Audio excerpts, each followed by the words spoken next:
Tonight, on American Investigators Special Edition, Saddam's Surprise. Were biological weapons used by Saddam Hussein during the Gulf War?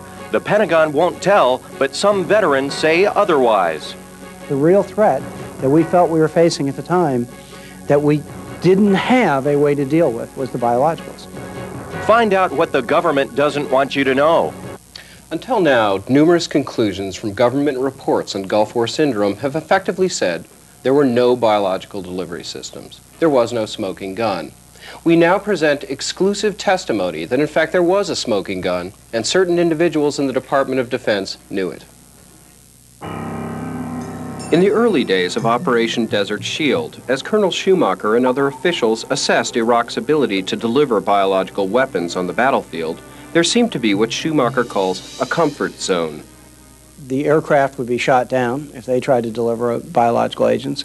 The missiles would either be blown up in the air, Scud missiles in this case, or on impact, when a Scud missile would explode on the ground, most of the biological agent would be destroyed through the heat. But early in the fall of 1990, Dr. Joseph Leonelli, a lead scientist at Stanford Research Institute and a close friend of Schumacher's, was briefed by CIA intelligence officials. Leonelli approached Schumacher with the information. Somewhere in the September-October timeframe is when intelligence briefed him that there was a new paradigm here. There was something he hadn't considered, and that was the agricultural-style sprayers, which had been specifically designed and sold to Iraq. The sprayers, resembling a small cement mixer, could hold about 25 gallons of infectious material and could be mounted on trucks. Distributed throughout Kuwait, intelligence estimated 52 in all, shipped in from an allied country. Can you name that country? I would prefer not to. In a covert action, the CIA acquired 2 sprayers from the allied country for testing the range and effectiveness in various weather conditions. Their conclusion: that if just one of those sprayers were turned on during an inversion condition in Saudi Arabia along the forward edge of the battle area, that we would stand a risk of having well in excess of 100,000 U.S. casualties. In early December, members of the Secretary of State's office, Joseph Leonelli, and Colin Powell, chairman of the Joint Chiefs of Staff, convened to discuss the sprayers. Leonelli reported Powell's reaction to Schumacher. Powell put his hands in his face and said, "How in God's name have we come so far as an army to now be facing this kind of threat and this kind of peril? I need a solution, and I need it now." An ad hoc group of scientists had already formed, headed by Leonelli and Schumacher. Searching for countermeasures, or at least a working detection system, they found the Pacers, a primitive detection system circa 1976, which depended on a lab layover time of at least 18 hours. The team worked feverishly, and in a series of well-documented tests, actually created a working, real-time detection system, the PBS.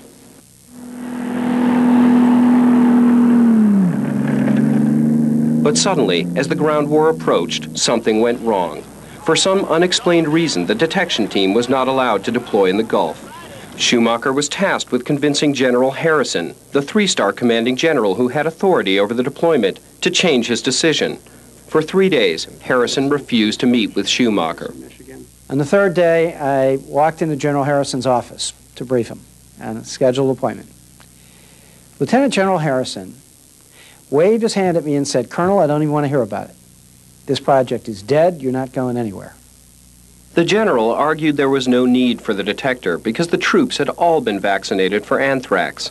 Schumacher revealed this was actually misinformation for Saddam's consumption.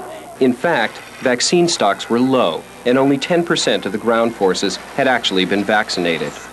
3 times during that conversation, General Harrison reached for the phone and started to pick it up. One time he actually started to dial it, and then he set it back down and he said, "No, Colonel, you and your team aren't going." Has there been a system in place that could determine whether biological weapons were ever used in the Gulf? The only capability the U.S. military had to even come close to real-time detection of biological agents on the battlefield never made it out of a warehouse. When I read Department of Defense reports that repeatedly state there is no evidence of biologicals used, in my gut, what goes through my mind is that we never deployed the only capability we could have had to have determined whether that fact existed or didn't exist. Has there ever been a mention of the mobile biological sprayers in the public record previous to this interview? Not anywhere that I've ever read in any document in any place. We searched for other sources for Colonel Schumacher's story. A reticent Joseph Leonelli met with American investigator, verified the broad outlines of the story, but categorically refused to go on camera. 4 different approaches to the Pentagon, including Colin Powell, failed. All interviews were ultimately denied. Why the reluctance to talk about this? I'm not suggesting that there is some massive conspiracy here of people joined together not to talk about the sprayers. I think there's a handful of people who, for some reason, aren't talking about the sprayers. U.S. forces or U.S. intelligence or someone did not want real-time detection system on the battlefield. In the very far extreme, was somebody worried that the detectors would go off a lot? Why are you coming forward with this story? We aren't training to defend against this. And I can no longer sit idly by and wait another 5 years, another 10,000 soldiers going to the Gulf now, to say, well, gee, if they really turn them on, then I guess we have to deal with it. We have to deal with it now before they're turned on. I think before we put our soldiers in harm's way again, we need to fix the problem. We need to develop the protection. We need to be able to defend ourselves. And most of all, we need to be able to treat those soldiers and their families that are now suffering.